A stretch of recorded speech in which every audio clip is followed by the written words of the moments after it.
আপনাদের সাথে আজকের নিউজ রিপোর্টে আমি ঈশিতা। আপনারা দেখছেন ইন্ডিয়া নিউজ টিভি। নিয়ে এসেছি আজকের বিশেষ খবর। চোখ রাখবো শিরোনামে।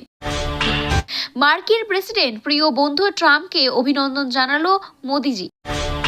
জানতই না পুলিশ, নগরের ডাঙ্গায় পরিত্যক্ত খনিতে সুড়ঙ্গ তৈরি করে দেদার কয়লা চুরি করা হচ্ছে। এদিকে ফোগলাদাতে হাসছে চেয়ে মাথা ভরা চুল নিয়ে জাদুঘরের দেওয়ালে লেনিন। শাহী স্নানে শাহ, পূর্ণ ডুব দিতে মোদিও যাচ্ছেন মহাকুম্ভ মেলায়। স্পেশাল নোটস দেওয়ার অছিলায় ছাত্রের শ্লীলতাহানি, গ্রেপ্তার করা হলো গৃহ শিক্ষককে। বিস্তারিত জানতে চোখ রাখুন ইন্ডিয়া নিউজ টিভিতে। বিস্তারিত জানতে চোখ রাখবো আজকের প্রথম খবরের দিকে। দীর্ঘ লড়াইয়ের পরে হোয়াইট হাউসে ফিরে আসছে ডোনাল্ড ট্রাম্প।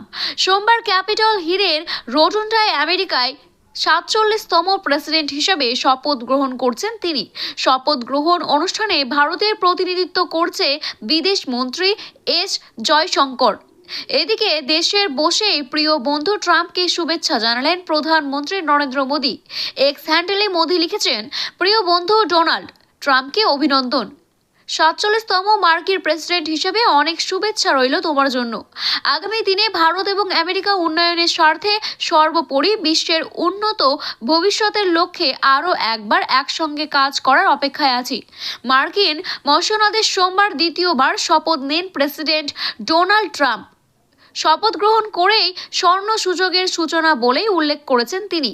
একই সঙ্গে আন্তর্জাতিক মঞ্চে উন্নতির লক্ষ্যে আগামী দিনের পরিকল্পনাও তুলে ধরেন ট্রাম্প।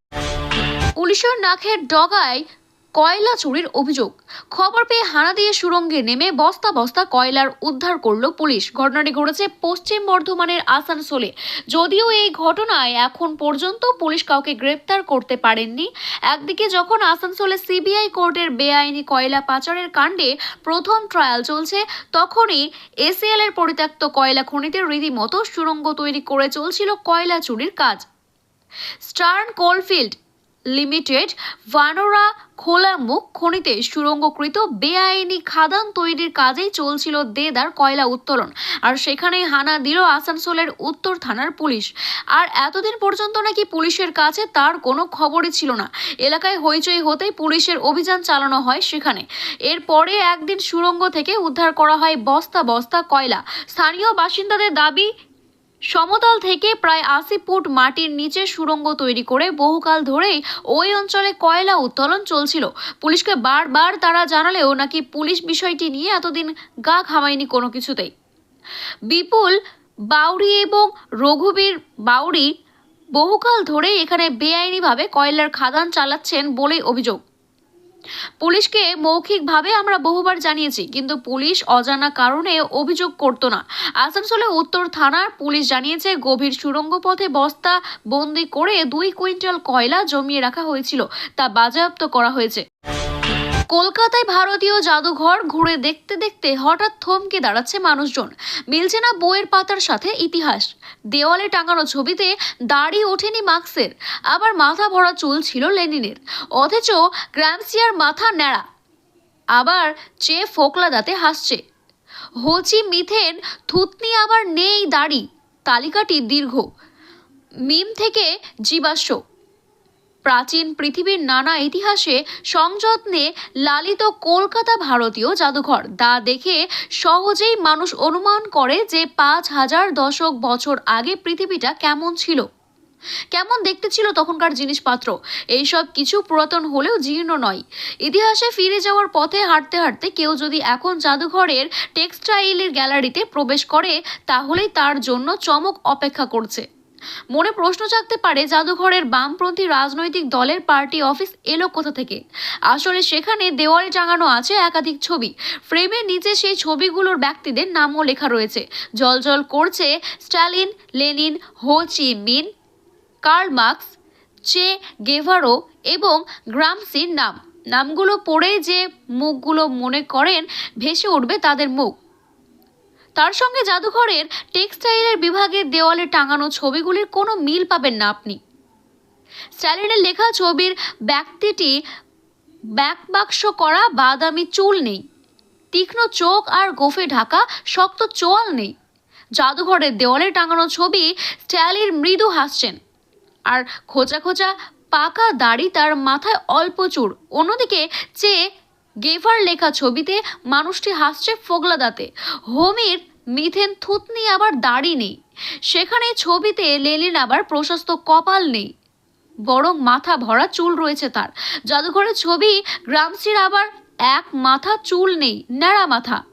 কার্ল মার্কসের আবার দাড়িই ওঠেনি। অথচ ছবিগুলির পরিচয় মিথ্যে নয়।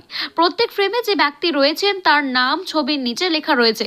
তাদের অস্তিত্ব বর্তমান, কিন্তু বর্তমানে ইতিহাসের সঙ্গে সেই ছবিগুলির কোনো মিলই নেই। প্রয়াগরাজের মহাসঙ্গমে মোদি সহ যোগ। সূত্রে খবর, আগামী 5 ফেব্রুয়ারি অর্থাৎ আগামী 2 ফেব্রুয়ারি বসন্ত পঞ্চমী উপলক্ষে চতুর্থ শাহী স্নানে ঠিক 3 দিন পরে প্রধানমন্ত্রী নরেন্দ্র মোদী মহাকুম্ভ মেলায় যাওয়ার কথা। পাশাপাশি কেন্দ্রীয় স্বরাষ্ট্রমন্ত্রী অমিত শাহ মহাসঙ্গমে পুনঃ ডুব দিতে যাচ্ছেন। তবে তিনি তৃতীয় শাহী স্নানের আগেই যোগী রাজ্যে পৌঁছবেন।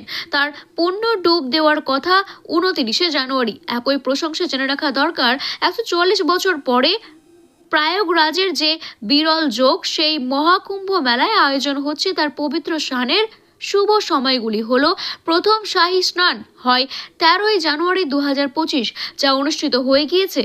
প্রথম দিনে প্রায় 1.5 কোটি পুণ্যার্থী সেই দিন মহাসঙ্গমে ডুব দেন।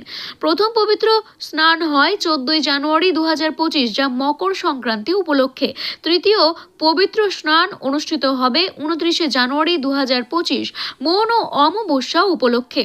উল্লেখ্য, তৃতীয় পবিত্র শাহী স্নানের 2 দিন আগেই অমিত শাহ প্রয়াগরাজে পৌঁছবেন।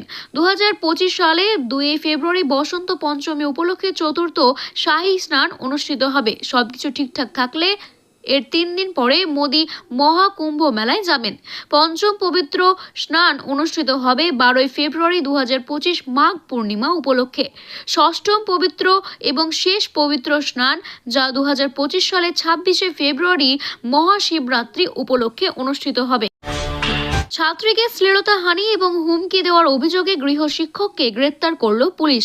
চাঞ্চল্যকর এই ঘটনাটি ঘটেছে উত্তর 24 পরগনা স্বরূপনগর থানা এলাকায়।